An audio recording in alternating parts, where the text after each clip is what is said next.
Hey, whoa, it is Tuesday.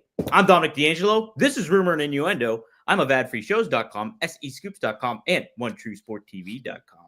Per usual, though, I am here with Mr. Robert Karpelis, WWE Creative _ish, who's enjoying a cup of Joe. Put that coffee down, Robert. Coffee is for closers, and I, for one, am open-minded about the world of wrestling. I'll be honest, I watched Monday Night Raw yesterday. Mm-hmm. I recall nothing from Monday Night Raw yesterday.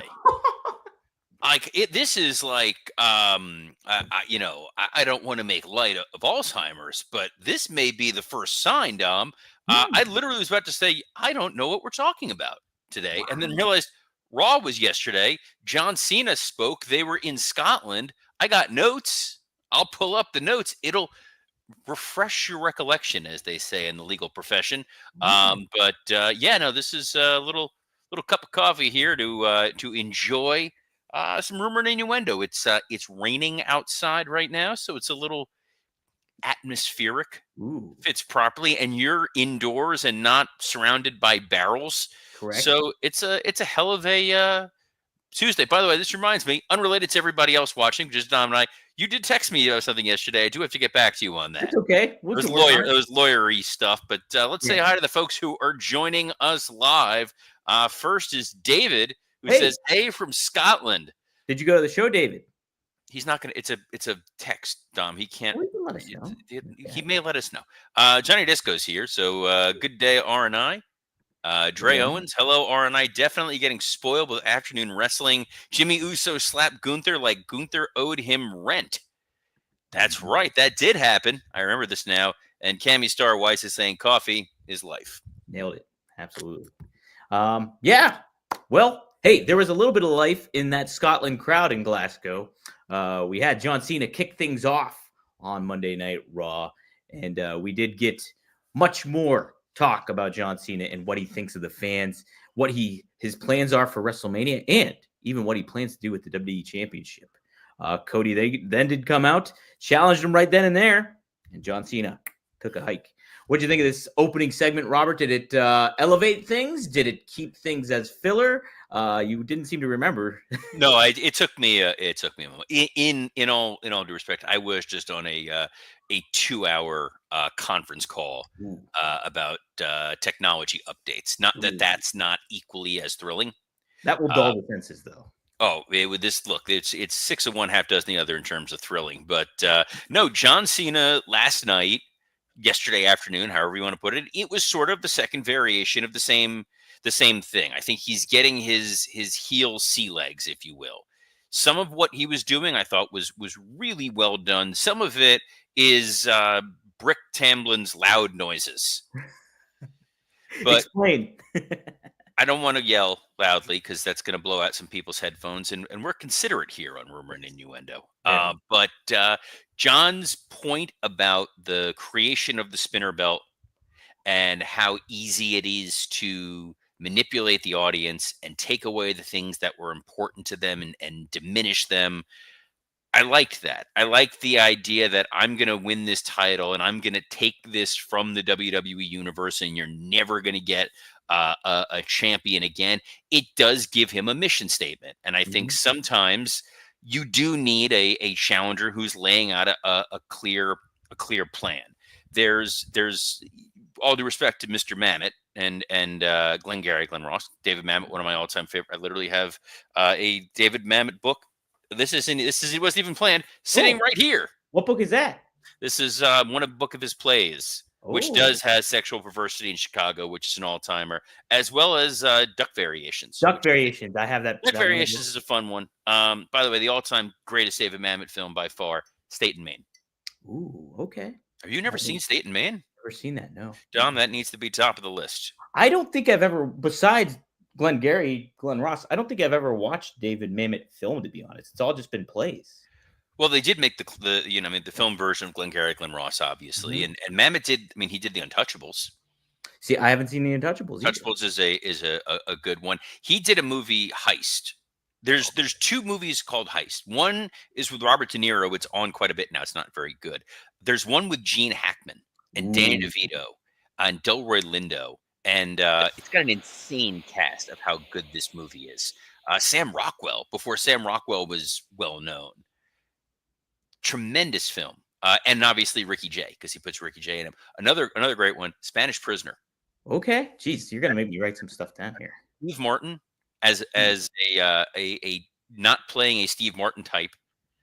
He's like this very suave, sophisticated guy, and Campbell Scott, Mm. who's got a hell of a voice. Let's not make that noise again. Anyway, the point that I was making was all due respect to David Mamet, who is my second favorite writer of all time favorite by far, Aaron Sorkin.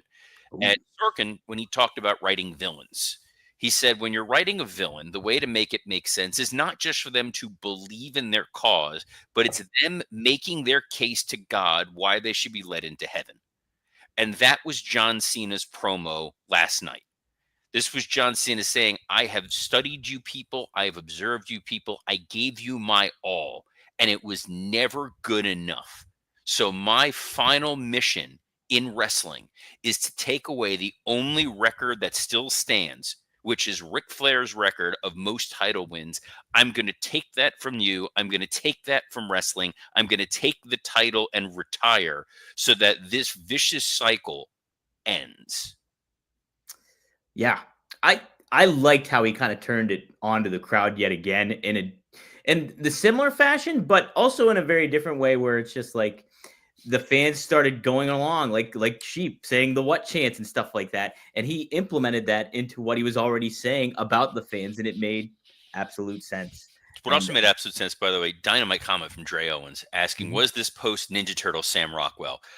Yes, this is post Ninja Turtle Sam Rockwell. Sam Rockwell being in the Teenage Mutant Ninja Turtles movie Wait, is he was? one of the great Easter eggs. What was he in that? Who He's one was of the members of the when they're hanging out at the Foot Soldier lair. He's uh-huh. offering kids cigarettes. That sounds about right. He's great. Another fun. If you watch State and Maine, there is a background actor who is in one scene with no lines, who is now one of the biggest movie and television stars on the planet. Ooh.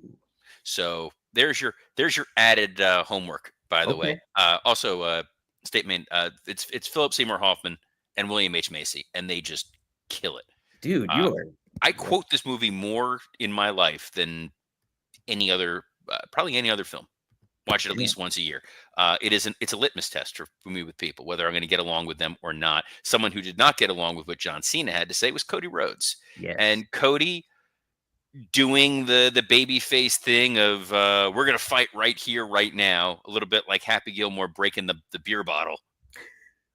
And yeah, John kind of turned generic heel and walked away, but it was definitely effective.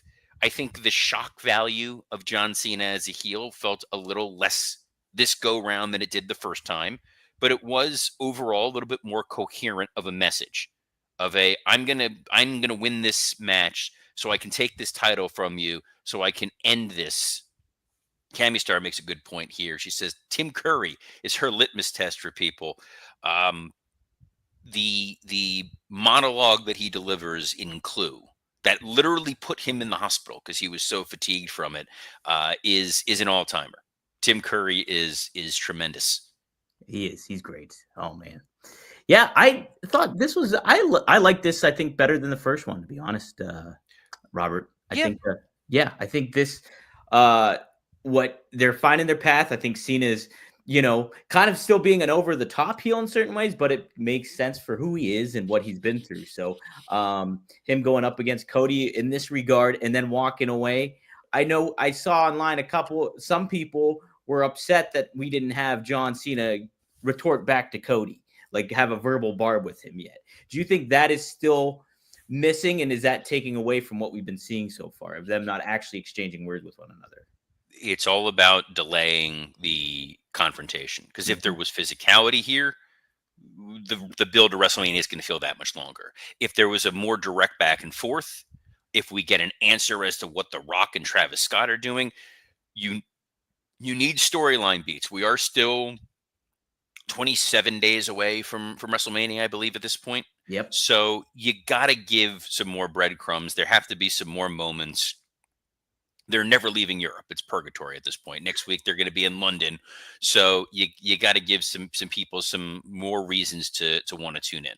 Absolutely. Yeah. No, I liked it. I have no problems with them not going back and forth yet. And yeah, it just kind of gets it elevated and creates some intrigue of what they will say when they do go back and forth. By the way, first I am pulling up my notes just so I can track here. By the way, Wrestling Old Head throwing a little State and Maine quote at us, which is the only second chances I know is the chance to make the same mistake twice. Ooh, nice. I love that. That's a hell of a quote. Hell of a film. And it was cool also to see the dude from Baby Reindeer Oh yeah, behind the commentators. that It's was very jarring to see him out and about because his character is literally just him. right. It's very disturbing. And guess who won the door prize yesterday? The Guest Jey Uso's tag partner. Oh, that guy right there. Hell of a reveal for Jimmy, by the way. The announcer's like, "Who's it gonna be?" And then Jimmy just walked out in the middle of the mask. Right. Love it. What'd you think of them getting back together and the story that they told after the fact too with Gunther and the slap that was mentioned earlier? Again, guys, I tell you, watch this show. I'm gonna just wind up spoiling wrestling for you. I said it's gonna be Jimmy, and we're gonna set up a situation where Gunther's gonna murder him. We're gonna get that next week. Yeah.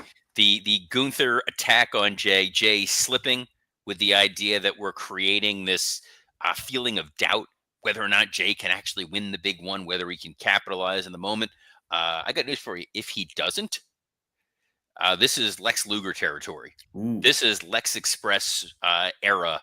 If he does not win at WrestleMania, they're really stacking the deck there.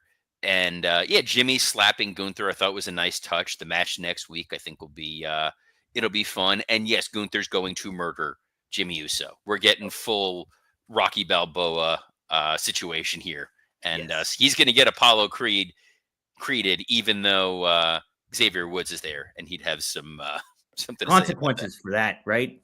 There you go. Hey. That's a thing that happened. We did get, speaking of thing that happened, we did get that Lyra Valkyria Raquel Rodriguez match. I liked it. I liked it. Really? I think there was some fun dichotomy between the two. I liked the Famouser that she gave off the top rope. I thought that was really effective. And then, yeah, just getting a win off the bigger Raquel Rodriguez.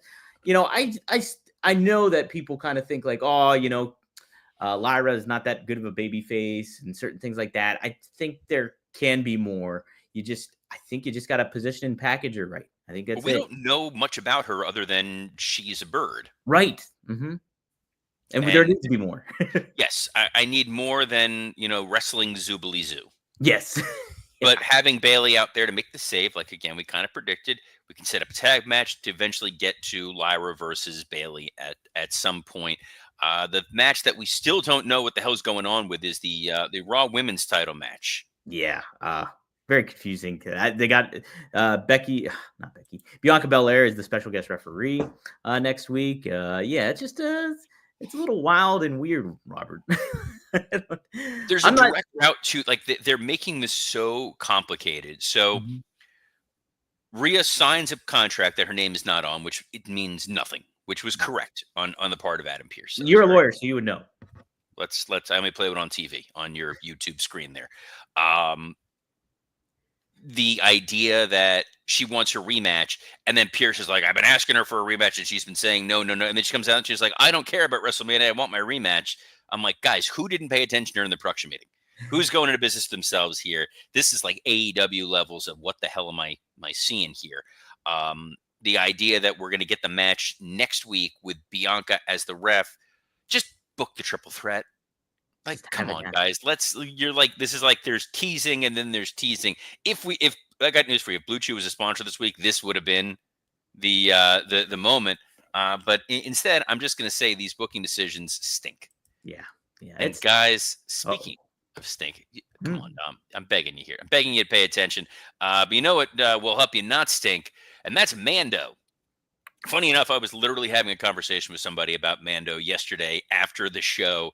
It was purely coincidental. We were talking about the podcast and we were talking about sponsors, and I said Mando, and he's like, dude, I love Mando.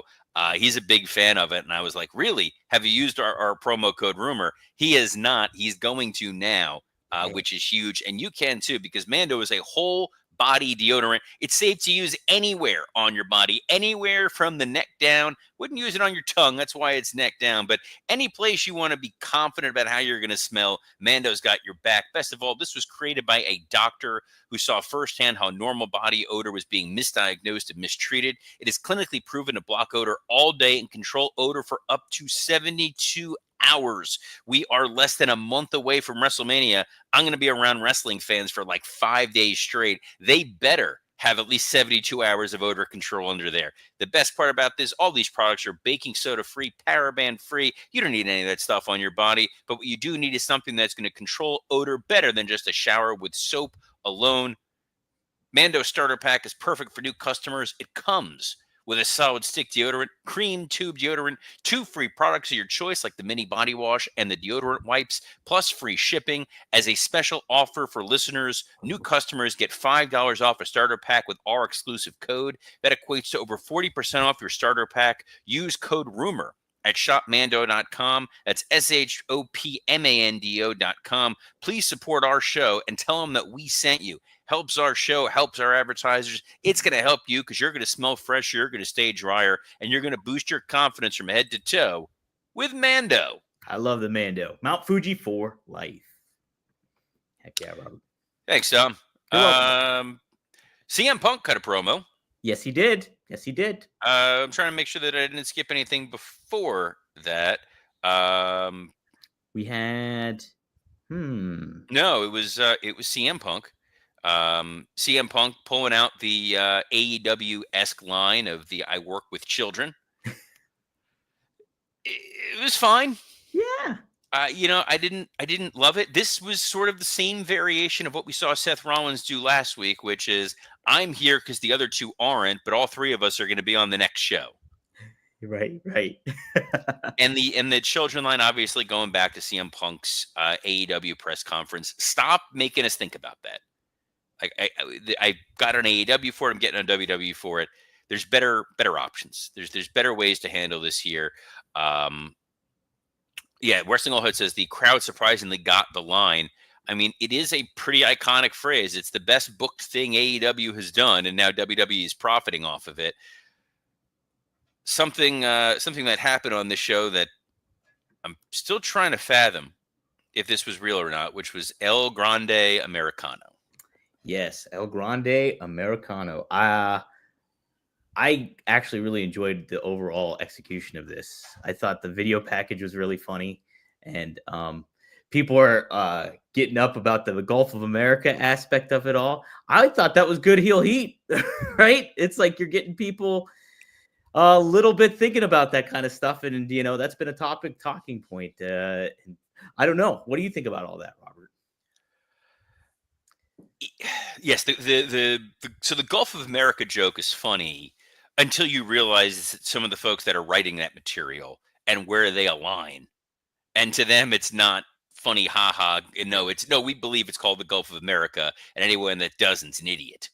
So it's a little like if Saturday Night Live makes fun of it, that's great.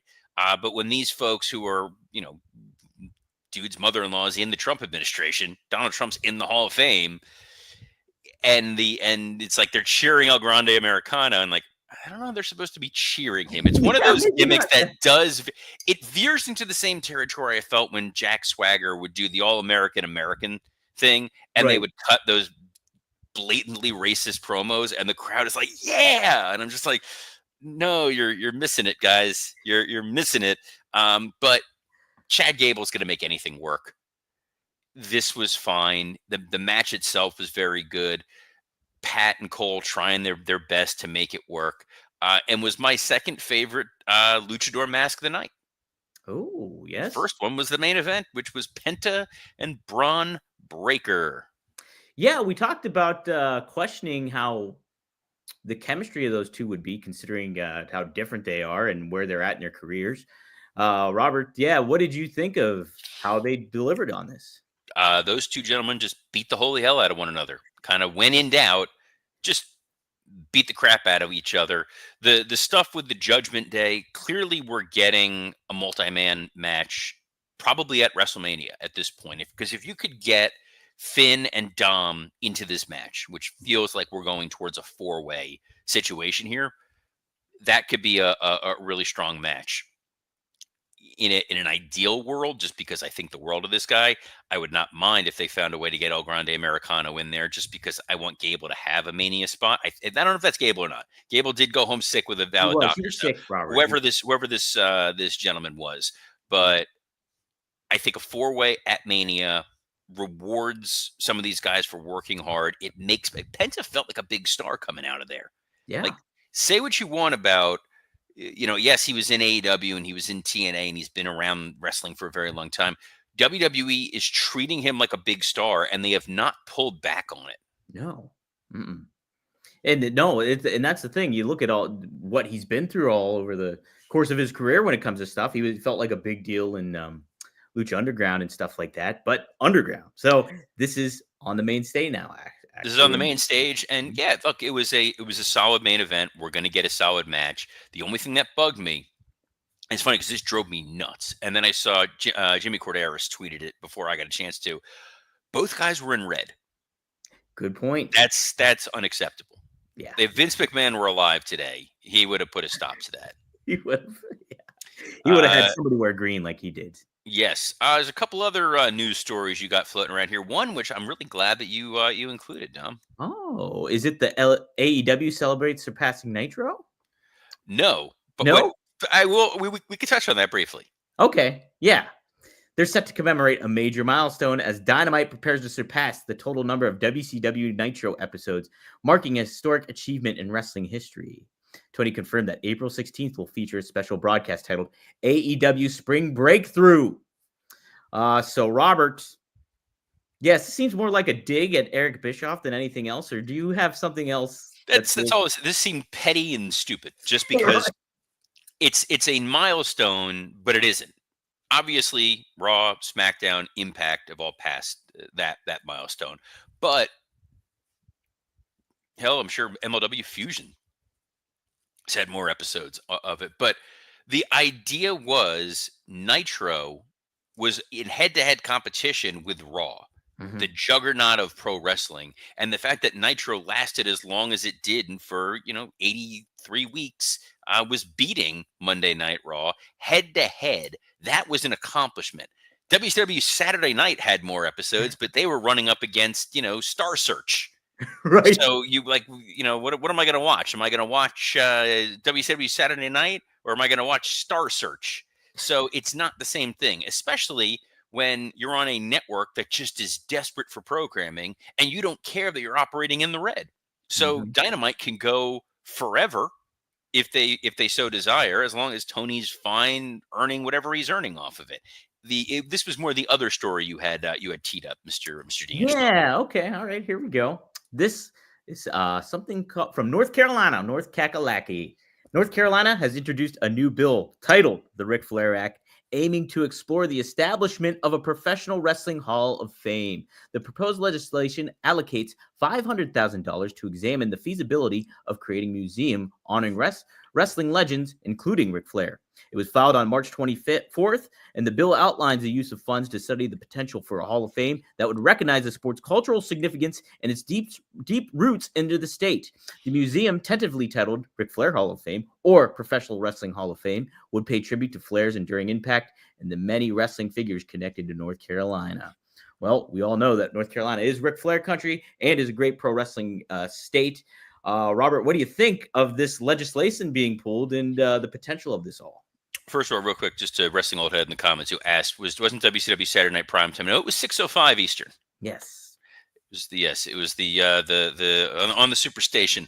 I would assume when I heard the Ric Flair Act that it was going to be something involving exposing yourself on an airplane, or in a hotel room, or in a restaurant, or in public. But no, they're going to pay $500,000 for this, guys. I come to North Carolina once a quarter, to my company's headquarters in Raleigh. You can pay me $50,000, and I will just tell you no. This is the thing. There already is a Pro Wrestling Hall of Fame in Waterloo, Iowa, of which Gerald Briscoe is a part of, and it's a fine institution that serves a broader purpose for them to raise money to help through the Cauliflower Alley Club as well, to help wrestlers who are down on their luck, who need assistance, who didn't have retirement plans and wrestled in the 70s and 80s and all that. Doing a Pro Wrestling Hall of Fame when the WWE has the WWE Hall of Fame basically teed up and ready to go makes absolutely no sense whatsoever. You are not going to be able to compete with whatever WWE can do. WWE was smart because they stockpiled, purchased, and owned the rights to almost every wrestling promotion on the planet. The video vault, the archive there has literally everything. Anyone who does a podcast with Dominic D'Angelo, WWE owns it. So obviously it's WCW, it's ECW, it's AWA, it's all the NWA footage too. They have all the Crockett footage is sitting in there. The footage from Memphis, the Mid-South. Cornette footage, the Mid-South footage, the footage out of California, the footage from Stu Hart out of Calgary, AWA, like everything is owned and controlled by WWE. It's all warehoused. It's all there. They also have all of the artifacts. So if North Carolina even tries to move forward with this, WWE will pull the trigger and build their own Hall of Fame. Most likely the physical Hall of Fame would be in Orlando, Florida, since they have the Performance Center there. Obviously, it's a global tourist destination. So you could put a physical WWE Hall of Fame there, and it would blow whatever North Carolina does out of the water. This feels oddly opportunistic, and attaching it to Flair, given how problematic Rick has been over the last few years, is not a great idea. He was, canceled from the WWE for a while, stemming from the Dark Side of the Ring episode about the plane ride from hell. Obviously, there was the incident that happened with him at that pizza parlor in Gainesville, Florida last year. That was not a great look. Rick has had a number of other public outbursts and issues and problems. That is not the star you want to hitch your wagon to. WWE is best equipped to build a physical Hall of Fame. When they do WWE World in Vegas, it's going to be kind of a traveling Hall of Fame. This is, it feels like an attention grab more than anything else. And the good people of North Carolina can find better use of that $500,000, like preparing for the inevitable Florida Gator victory parade in March Madness, as my bracket is absolutely crushing it, Dom. Is it really? Are you doing well? 98.2% accurate so far. Are you kidding me? Wow. I am. My company did a bracket. I am right now in third place out of over 2,000 people, and in the top percentage of the ESPN brackets, like the top, 400 or something like that. Like we're cooking with gas here. But Dom, we're cooking with gas every single day. In fact, as soon as I finish as soon as I click out of here in the next 30 seconds, myself and Scott Chaplin are going to be recording a working stiff. Normally we drop on a Thursday evening. We're going to be dropping on a Tuesday evening because I'm going to be traveling later on in the week. So, Dom, when it comes in your inbox, it's for the main feed, not the Patreon. Duly noted. That's why you're the best producer in the business. This is why Dominic D'Angelo produced a number of other podcasts, including one with Mr. Rob Van Dam and Straight Talk with the Boss with Magnum TA. And how's Greg Gagne's back doing? Surgery went well. It went well. It's going to be a long recovery, but wishing all the best to Greg, and we'll be happy to have him back. But Magnum and I will be recording this Friday on FourHorsemenNetwork.com, so be sure to check that out. And Rob and I just recorded a new episode last night, so it was really good. Check it out, RVDTV.com. RVDTV.com. I'm sure he talked about the Chris Bay special, his only wrestlers thing, and whatever other stuff crosses Rob's mind. I saw Rob made some news talking about the John Cena heel turn. So that's he's getting some buzz, some publicity, but we will be back here tomorrow, as we are every Monday through Friday at noon Eastern on a plethora of platforms, Dom, including the WWE Creative _ISH X account, the @SE Scoops X account, the @Dominic D'Angelo X account, and on YouTube on Rumor and Innuendo, Working Stiff, and ad-free shows. So on behalf of the former barrel tosser Dominic D'Angelo, I'm Robert Karpelis. Best of luck in your future endeavors. Go watch Heist with David Mamet and Gene Hackman and Danny DeVito.